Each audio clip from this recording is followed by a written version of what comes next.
Good morning, everyone. It's Joker, and today we are back with another slime video. And today, finally got her skills maxed out, so it's time to take a look at the second free-to-play Protector Albis that we have received thus far in the game. One of 4 units total for Albis, and 3 of them are free-to-play, 2 of them are Protectors, and then we have the summonable Fount of Wisdom Albis. So, while very hot, not a lot of great representation. Still more representation than some characters, though. But she is fairly good. Just like her Vengeance counterpart, who does have the ability to put Vengeance on, she is generically good. So her protection is not limited to a certain force, because obviously she came out during the Ogre's Pride meta. She is not an ogre of any sort. She's not married to Benimaru yet, so can't really put her into that concept. So they had to change her skill a bit. So now she just gives all magic characters an extra 20% damage to Earth, versus a different free-to-play protector who would do 30% for a specific force, like this Soka. So they made her more generic by, just all magic characters, but cut down the damage that they do only by 10%, which I think is fair. I think it's very fair. And then she gives just fire characters a 10% attack increase versus the 12% that another free-to-play protector would give for 2 different forces. So, more generic viability, slightly less overall damage and support. Still, I think that's fine. If you want to unlimit characters and protectors and have them do slightly less damage, not a big deal. We can do millions upon millions of damage now. I don't think a 10% here and a 2% cut here is really going to matter significantly. Now, I don't know if Albis is going to contribute to doing millions upon millions of damage, but she's free to play, so we got to temper our expectations. Her protection skill stacks ult damage by 10% until the end of battle. That's very good. That's better than, who was it? Was it Ritas? Whatever the fuck her name is. She was doing Weakness Strike? Where is she? Yeah. Ritas. She does... No, that's guard right. No, who came out? It was... Weakness Strike. It was... Prosper. Who was Prosper's free-to-play unit? Oh, crap. Yeah... I'm having a heart attack now. Shuna? Shion. Weakness Strike. There we go. Okay, no, Commander. Yeah. Weakness Strike till the end of battle by 10%, 20 skill point, and then 30% up to 300%. 10% Weakness Strike is good. It is generic for your nuking character, anyone who has type advantage. Ult damage across the board, though, is probably the most generic thing you could ever do, because literally everyone has the ability to ult. You don't need to be type advantage. You don't need to be of a certain force. You can just ult, and you'll do 10, 20, 100% more ult damage. That's very good. She still has the same increase, 20 SP cap increase for the end of battle, and then 30 up to 300% skill point increase. The same thing as that Shion. This is just a better version of that Shion, and that's not a bad thing. So I expect her to have some very good generic use for newer players across the game who don't have access to a super strong stacking blue protector like Konosuba Rimuru or Renard or this new Benimaru. She can be an okay substitute until you get your feet wet and until you pull a premium stacking blue protector. And then after that, you just build a team around that instead. So let's go ahead and try her out. Alright, first off, we're going to put her into the EX2 of Ogre's Pride Beatdown Battle. We're going to be running a full magic team, so everyone's going to get that damage buff, but not full Ogre's Pride. We do have Hakuro, Momiji, and Water Shuna, who are ogres. And then we have the free-to-play Rieger from the Prosper meta. The Orb Change, double ult swap is going to be very, very impactful for this team. And then we're going to bring old Light Milim, because she can also convert blues, and can give us an attack buff for Momiji. So, stacking ult damage. The Momiji buffs are going to be pretty expensive. We don't stack that quickly with Albis, which is kind of unfortunate, but we're just kind of going to have to make do with it. Also, we're not going to be able to convert turn 1 because we don't have full-on orb changers here for that. So we'll just have to cut to turn 2 instead and see what kind of RNG we get there. Okay, well, we could also get it first try. We have 2 Ogre's Pride units with 2 orbs. We got the same hand, but now we have 54 points. So we can just go ahead and do the Hakuro orb change now. And we can buff up our blue damage and rush everybody's ult technique, because we're all Ogre's Pride. We'll get a stack of Albis. We only sent the 4 blue orbs the first time.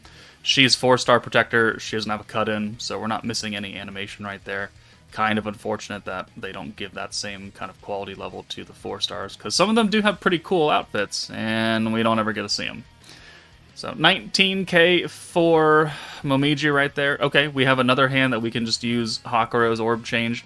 It's just that, again, because we're not getting 50 points passively and we're not getting 100% skill point gain, it's going to be a little bit difficult to really build up to a point where we can reliably use both Momiji's skills, Shuna's alt buff, the attack buff from Milim. We're probably, when we get down to it, only going to really have enough for maybe Momiji, because that's 160 points, and we don't stack that quickly.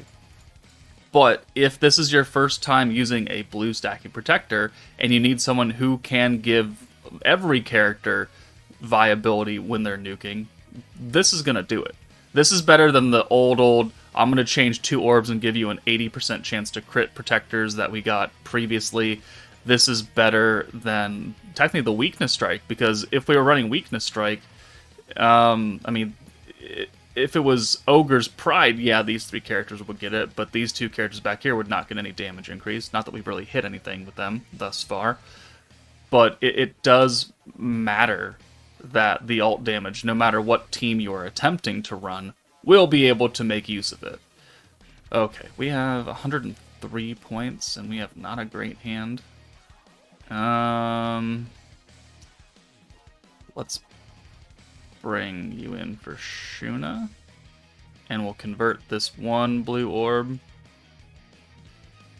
And, ooh, we don't have enough points for that. Okay. So yeah, that's the problem. Also, I wish one of these were greens. Oh well, we're gonna have to send 5 then. So let's just do this. Okay, yeah, we'll just do. Actually, no, let's get Milim out of here. That way we can use her next turn in case we need to.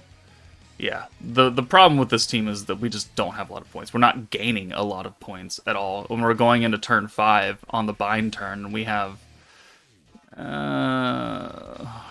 It's not great. And we didn't get a full hand of blues last turn, so we're not getting a lot of points again. That is the weak point of all of the blue stacking free-to-play protectors, is that they just do not build up quickly. Okay, let's just burn these Hakuro orbs out. Maybe we can just use a Rieger orb change next turn. Well, we could use a Milim orb change instead. No, actually, no, I don't think we have enough points for that, now that I think about it. Alright, thank you, yep, okay. Continue on. Alright, alt swap, and then we'll bring Milim in. Oh, we do have enough points. Okay, thank God. Bring you in, convert those. Alright, we can get 1 more stack here. Perfect. Will Momiji by herself be able to actually kill? That, I think, is going to be a very interesting question. I don't know. Are we going to have enough points to use both skills here? After, 1 more turn of orb changing and stuff. I don't actually know. Alright, that's good right there. That probably helps us get to a full, well, not full nuke, but Momiji buff. So 1 more stack of Albis here. We will use the Hakuro orb change, and we don't have enough points for the alt swap. Okay, cool. That's excellent. Okay, we also don't have the EX ult for Momiji either. Ooh, okay, well, that is a problem. That is most definitely a problem. But can we still work with it? This is an orange coming in. Ooh, I don't like this at all. 155 points, we don't have enough. Do we have to go to turn 9? No, we don't have any fucking blues here. Okay. If you are used to using a premium summonable blue stacking protector, Albus will be quite painful. If you are not, then just learning the ropes, it'll be good enough for you. Man. You know what? Let's see how much damage we do with just the alt buff and the attack buff instead of the Momiji buffs. They might actually be more impactful. So we've got more alt damage on top of the stacks of Albus that we are already getting, so 70 plus 70, so 140% alt damage plus 45% attack. Momiji's AoE, and then we'll send the one orb, and we'll send the single target against Albus, since she has the most HP. How much damage does Momiji do here without the EX ult? So if we were to get the EX ult, all you do is simply double the damage that we did here. And that would be what we get. They have about 600,000 HP left. I don't really know if we're going to do that much. No, definitely not. 87,000. That was pretty awful. Alright, well, let's come back and try again. Okay, we are back. We made a small change. We swapped out the Milim for free-to-play Summer Memories Romerus, and you could do this with any of the special converters. You could bring Space Frey, you could bring Darkness if you have her, you could bring Wind Trainee. I just wanted someone to convert turn 1 so we would have 2 stacks of Albus turn 2, which would help kick off our point gain. So this should be now our 8th stack of Albus versus the 7 stacks we got last time. Oh, no. 9 stacks, even better. And I did have a turn in this run where I just didn't send anything, except some nerfed greens because I didn't get a good hand. But we now have enough points to use not only the Momiji buffs, but we also have enough to use the extra alt damage from Shuna, which I think will now push us over that threshold of being able to actually take out all 3 of the targets. Because we were doing like 450k with the last alt with just Momiji's buffs and slightly less stacks. Now with the extra 70% alt, we're going to do quite a bit more with the guaranteed pierce and the fire attack and synergy and all that. So we also have a much better hand just overall. So let's see what we do here. And okay, there we go. That was able to help us out. So yeah, Milim, while cool, we wouldn't have had room to fit both her and Shuna's skills, so we had to sacrifice one. Shuna is the more important option because not only is she buffing, but she's also on Ogre's Pride, which means that she can help with the Hakuro conversion. So this team, yeah, can do it. You have Momiji. She doesn't have any dupes. She does have enchanted gear, which, I mean, you can do technically as free-to-play players, but it's not like a dupe-dependent thing. The supports certainly are dupe-level dependent for their traits, but otherwise, free-to-play, free-to-play, free-to-play, super-duper old, free-to-play character. Momiji is, the AoE DPS. She's on the first banner, which people, if they wanted to summon for, should have summoned on that banner. Albus can do good things. She is quite a bit slower to build up, but generic viability for alt damage is always a good thing. Let's try her out on something else that's not the Ogre's Pride team. Okay, being a free-to-play protector, we're going to use her on older teams. One such team is the Half Anniversary, the original Half Anniversary team. We had Frey, Space Frey, free-to-play unit, free-to-play Water Rimuru, who came a couple months later. The Masked Hero, Space Milim, and Space Carrion. This team was originally led by Space Veldora. It was the very first iteration of what a blue stacking team looks like nowadays. It didn't really run that well, and Veldora was just horribly incompetent as time went on. 10%, 50% right here, and 40 skill points right here. 50% for all souls instead of just dedicated blues means that if you could get away with a few nerf turns, but you're really... they immediately after this, the next blue stacking team was the Water 2.0 meta, and they changed it to just blues, and I think that was the best thing they've ever done as far as power creeping this Veldora. But this is still a blue stacking team. Carrion orb changes, Rimuru orb changes, Frey orb changes. We've got a buff, we've got multiple buffs. Space Milim is skill fused now, so she gets extra magic attack on her space buff as well. We're going to have alt damage coming from Albis, so we don't need to bring like Water Shuna, who I would traditionally bring, but she has type disadvantage. This team should run fine, and it's an old team, and Tempered Edge is a early to mid-game style of stage for players who this Albus might be very useful for. Okay, we're gonna roll like this. We're gonna use Rimru's self-convert first turn, and then we'll bring Milim in for Rimuru. And we'll bring Carrion in for the hero? Yeah, okay. So we'll send this. This is a mixture of physical and space attackers. Carrion is physical, the hero is physical, Frey and Milim are space, or water, what do I, oh my god. They are magic characters. It's not a very difficult stage, she only has 252k. So much, much less than that EX2 stage we were doing earlier. But we have a good hand right here. Frey is a special converter, so we can use her. She also gives away orbs to another unit, which, I mean, I guess we could do.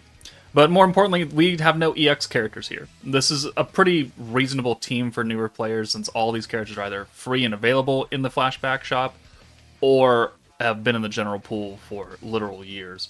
So I thought this would be a nice touch. Ooh, can we change that since we used Rimuru turn 1? I don't know if we can. Actually, no, actually we probably will be able to. Alright, let's bring you in for Frey. So the self-convert, and then, okay, barely. Barely enough. Self-convert, change the greens, looking good. We'll bring the hero in. Maybe next turn we'll use the rewind, maybe get a few more extra stacks out of it. But we don't need to really keep anyone up front because the alt buff hits everything regardless, no matter if you're in the front or back. Your alt will be buffed. And we don't have an EX alt, so we don't need to hold Milim up front for an extended period of time. She just needs to get an alt and then she could fuck off. Okay, well, that's not a great hand. I think we're just going to have to convert instead. So one... Yeah, we don't have enough. So orb change with Carrion.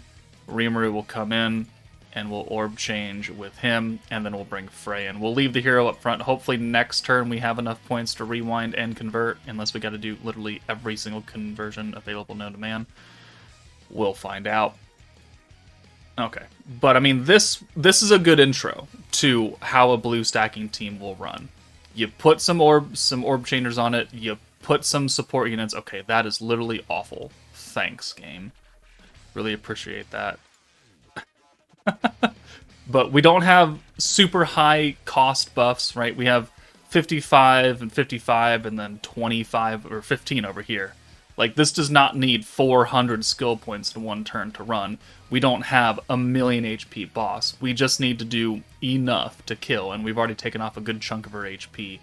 So, this turn is actual shit. So, you know what? We're going to rewind here anyways. And we're going to get rid of these oranges. Still have 113 points. The rewind kicks in. Hopefully this turn we can orb change a little bit better. Yeah, sure, okay. Well, I say that. Yeah, sure, thanks, game. I really appreciate that. You're really working with me here. Okay, well, we didn't get jack shit out of that rewind, because we don't have a lot of points. But again, we don't need a lot of points. We could nuke here, technically. We don't have the Drago, we don't have the crit damage. If we had had a few more points, maybe if I'd sent some blues last turn, we would have been okay. I mean, let's just see it anyways. We should be okay. Guaranteed crit resistance down, space attack, plus a magic attack buff versus a boss that does not have a lot of HP. What Milim should be able to put out 200-something thousand damage here. Famous last words. Plus the, what was it, the 4 or 5 stacks of alt from Albis. We should be fine. We were not fine. Okay, well, we're fine now. The normal attacks, thank God. We were almost fine. Had we been a little bit smarter on the last turn, I totally forgot that her defense drops on, like, weird turns. Because, again, this was the very first iteration of blue stacking. They didn't know what the hell they were doing. Her buffs, or her defensive buffs, leave on turn 6 and turn 11. Neither of which are premium nuke turns for a stacking team nowadays, because it's turn 8. So they fell right in the middle. Yeah, but I mean, you understand what the concept of the team is. Orb change, orb change, orb change, stacking, buff, buff, buff, and DPS character. As long as you build your team somewhat in this form, and You know, with EX teams, it's just stronger characters that have orb changes and better buffs. You're gonna at least get the idea of what is meant to happen for this. So I don't really think we need to take Albis further any other places, because all the blue stacking teams are run the same. The light stage, I don't think you're going to be able to use this Albis, at least not for EX5, because you need the stun, and that's a lot of points. You could use it for the water Shuna stage. That would certainly work well. Obviously, we just did this stage. Beatdown battle, obviously we did with Momiji. It'll be up to your other support units as far as actually clearing EX2. But at least you can understand the concept. So let me know what you guys think of this free-to-play Albis. I think for being a free-to-play protector, she is fairly good. She is what I would say the most generic of all the free-to-play blue stack protectors. But let me know your thoughts. That's it for me, guys. Take it easy, and I'll see you all later.